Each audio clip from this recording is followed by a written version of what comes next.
un lent panoramique, un contre-jour. Je viens de perdre 90% de l'audience moyenne YouTube. Mais vous n'êtes pas l'audience moyenne puisque vous me suivez. N'hésitez pas d'ailleurs à me suivre également sur Odyssey.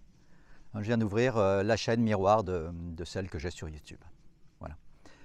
Le dos, chef-d'œuvre fragile de l'évolution. Si vous n'avez jamais eu mal au dos, vous êtes l'exception.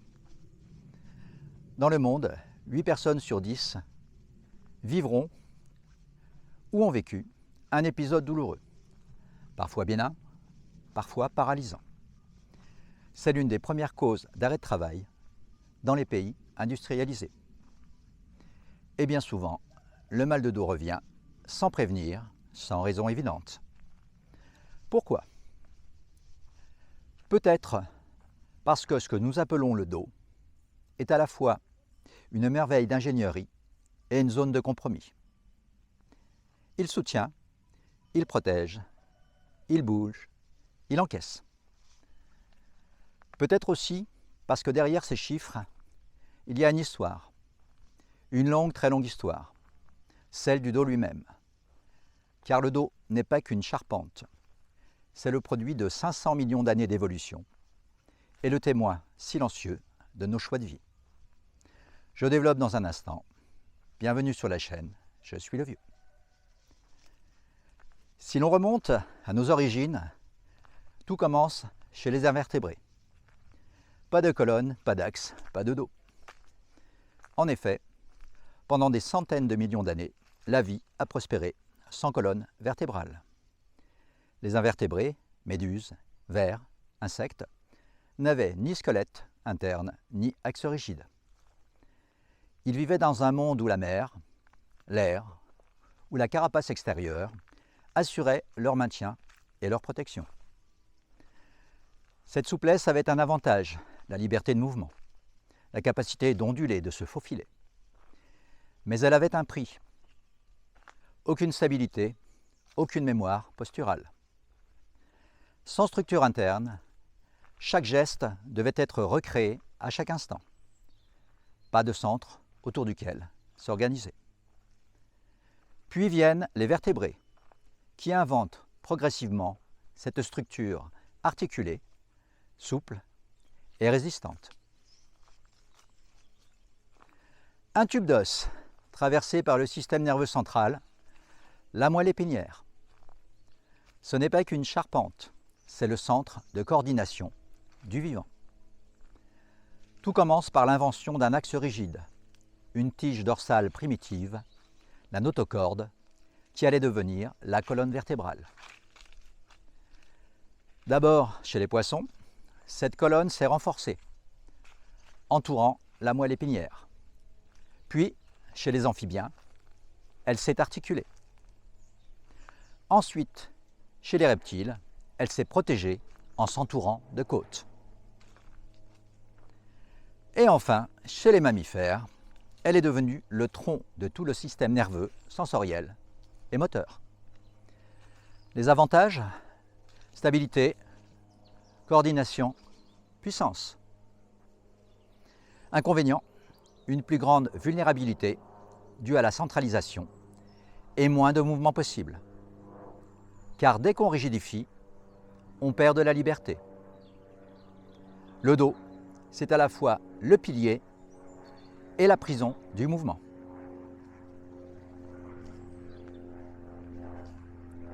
Puis un jour, certains primates se sont redressés. D'abord pour voir plus loin dans la savane, puis pour libérer leurs mains. Et, sans le savoir, amorcer le long chemin qui les mènerait à l'homme. Cette révolution, la bipédie, a tout changé. En se redressant, l'homme a libéré son souffle, agrandi son cerveau, mais il a aussi déplacé son centre de gravité au-dessus d'un socle minuscule, ses deux pieds, ce que Frédéric Brigot appelle notre polygone de sustentation. Le dos, jadis aubané à l'horizontale, est devenu un mât vertical. Et ce mât, depuis, lutte chaque jour contre la gravité. Pour tenir debout, la colonne a dû se courber en S, avec de légères courbures naturelles, lordose lombaire, syphose dorsale, lordose cervicale, qui assurent notre équilibre, amortissent les chocs, mais concentrent aussi les tensions. Nos vertèbres lombaires, courbées en S, ne sont pas un défaut. C'est une adaptation brillante, mais coûteuse, car toute cette architecture s'est construite autour d'un équilibre précaire, entre stabilité et mobilité, entre force et souplesse. Chez l'enfant qui apprend à marcher, ces courbures se sculptent peu à peu. Chaque chute, chaque pas forge le destin de son dos adulte. D'un point de vue mécanique, notre dos est un chef-d'œuvre fragile, capable de porter 100 kg de charge, mais vulnérable à la moindre torsion mal coordonnée. L'homme a troqué la puissance du quadrupède contre la finesse de l'équilibriste. Et nous sommes devenus des funambules verticaux. Quand on observe les squelettes préhistoriques, on trouve de l'usure, oui, des arthroses, des tassements vertébraux, des disques écrasés, mais rarement les traces osseuses des douleurs chroniques invalidantes et souvent moins des dégénérescences précoces qu'on voit aujourd'hui. Pourquoi ? Parce que nos ancêtres bougeaient. Si les squelettes préhistoriques montrent bien des signes d'arthrose et de traumatisme, parfois sévères, la différence est que ces lésions survenaient souvent plus tard dans la vie et étaient compensées par une musculature puissante et un mode de vie actif. Ils marchaient beaucoup, portaient, chassaient, grimpaient, sans chaise, ni voiture, ni écran. Leur dos était sollicité, certes, mais rarement figé. L'usure existait, mais l'immobilité chronique, non. Le dos humain n'est donc pas fragile par nature, il le devient. Quand on cesse de s'en servir pour la chose pour laquelle il a été conçu. Les études montrent qu'une activité physique adaptée, course, marche, gainage, est un facteur protecteur majeur. Aujourd'hui, nous avons inversé la logique. Moins de contraintes, plus d'immobilité. Notre époque a inventé un mode de vie que le corps n'a jamais anticipé, la sédentarité. Assis des heures durant, le regard rivé sur un écran, nous avons changé de biotope. Notre dos, lui, reste celui d'un marcheur. Et il s'atrophie comme un organe oublié. Le biologiste Daniel Lieberman parle d'un désajustement évolutif, mismatch.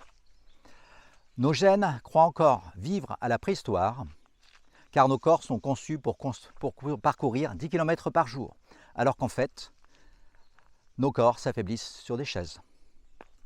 Le dos d'un Homo sapiens n'est pas fait pour la chaise de bureau.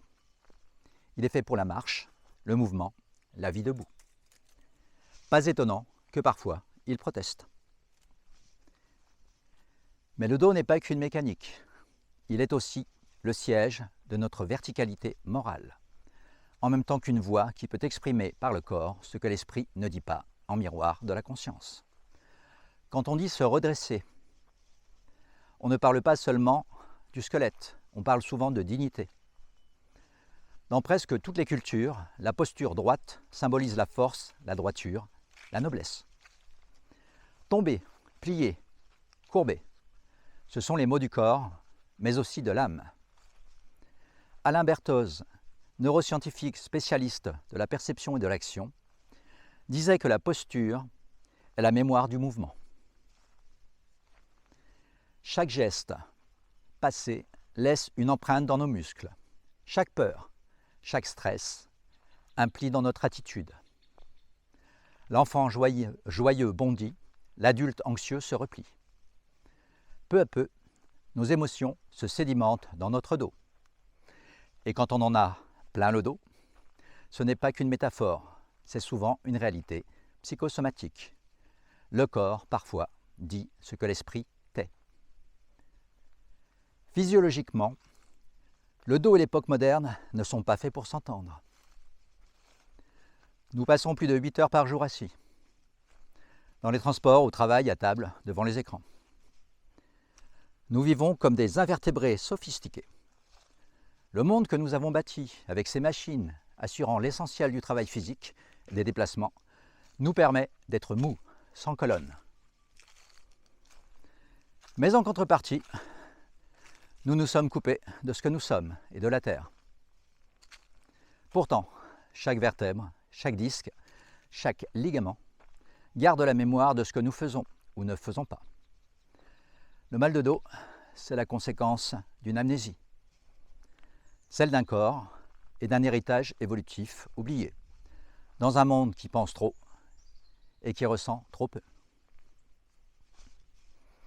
Alors, pour comprendre nos douleurs, il faut d'abord se souvenir de qui nous sommes, des êtres vertébrés, debout, reliés.